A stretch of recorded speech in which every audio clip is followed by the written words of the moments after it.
త్రయోదశోऽధ్యాయము క్షేత్రజ్ఞ విభాగయోగము. శ్లోకం 28. సమం పశ్య హి సర్వత్ర సమవస్థితమీశ్వరం నహి నస్త్యాత్మనాత్మానం తతో యాతి పరాం గతిం. తెలుగు తాత్పర్యము: సర్వజీవులలో సమానంగా ఉన్న పరమాత్మను ఎవరైతే దర్శిస్తారో వారు ఎవ్వరికీ హాని చేయరు. ప్రతి జీవిలో అదే దైవ చైతన్యం ఉందని గ్రహించినవాడు తనను తాను గాని ఇతరులను గాని బాధించడు. అటువంటి సమదృష్టి కలిగిన యోగి పరమగతిని అంటే మోక్షాన్ని పొందుతాడు. హిందీ तात्पर्य: जो व्यक्ति सभी प्राणियों में समान रूप से स्थित परमेश्वर को देखता है वह किसी को भी हानि नहीं पहुंचाता. वह समझता है कि सभी में वही एक परमात्मा विद्यमान है. ऐसे समदृष्टि वाला मनुष्य स्वयं का और दूसरों का अहित नहीं करता तथा अंततः परमगति अर्थात मोक्ष को प्राप्त करता है. English meaning: one who sees the Supreme Lord equally present in all beings truly perceives reality, realizing that the same divine presence exists in everyone. Such a person doesn't harm oneself or others. Possessing this vision of equality, one attains the highest spiritual destination, liberation, moksha. Essence of the verse. Number 1, God dwells equally in all beings. Number 2, true wisdom is seeing this divine unity. Number 3, such a person becomes free from hatred and violence. Number 3, this vision leads to liberation and the highest spiritual realization. త్రయోదశోऽధ్యాయము క్షేత్రజ్ఞ విభాగయోగము. శ్లోకం 29.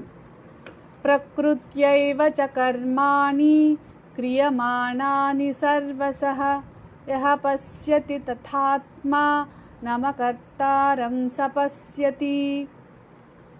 తెలుగు తాత్పర్యము: సమస్త కార్యాలు ప్రకృతి గుణాల ద్వారానే జరుగుతున్నాయని, ఆత్మ మాత్రం కర్త కాదని ఎవరైతే గ్రహిస్తారో వారే యథార్థంగా చూస్తున్నారు.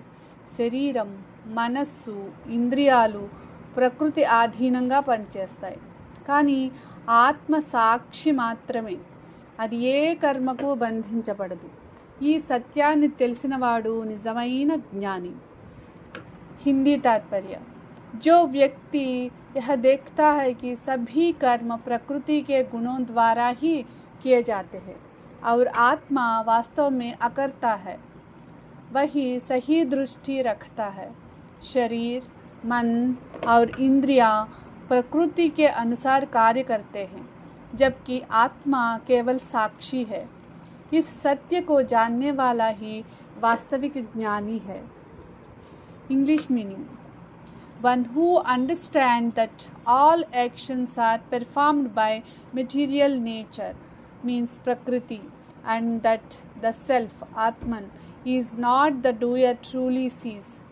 The body, mind, and senses act according to nature, while the self remains the unattached witness. Such understanding is true wisdom. Essence of the verse.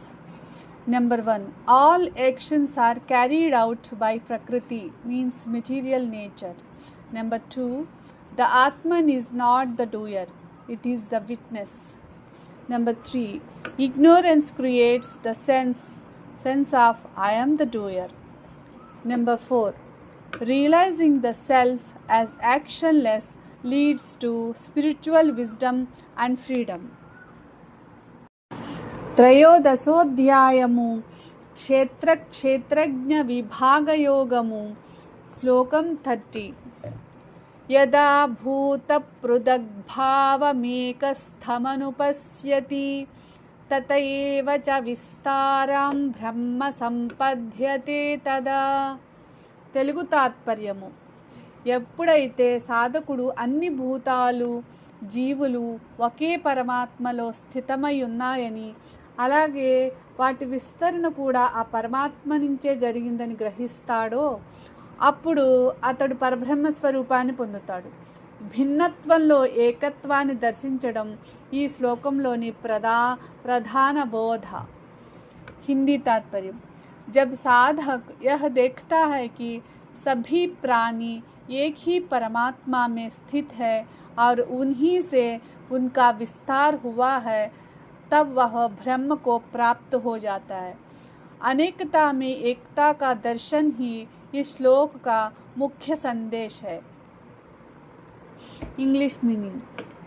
When a person perceives that all diverse beings exist in this one supreme reality and that their expansion also arises from that one, he attains Brahman. This verse teaches the vision of unity underlying all diversity. Essence of the verse. Number 1, all beings are rooted in the one supreme reality. Number 2, the entire universe expands from that one. Number 3, diversity is an expression of underlying unity. Number 4, realizing this truth leads to Brahman, realization and liberation.